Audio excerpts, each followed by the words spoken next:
these drugs are actually one of the best ways to create leaky gut that anybody ever came up with.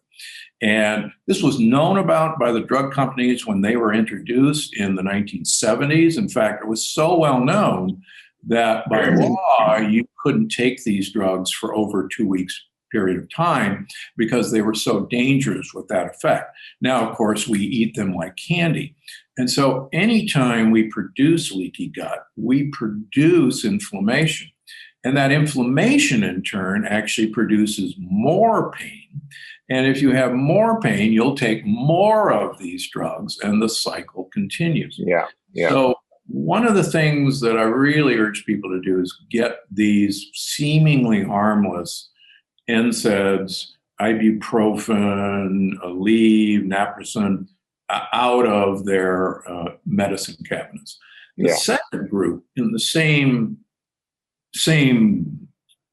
box are the PPIs, the proton pump inhibitors. Yeah. Now, to take people back to high school biology class, we actually make energy in mitochondria by pumping protons across the mitochondrial membranes.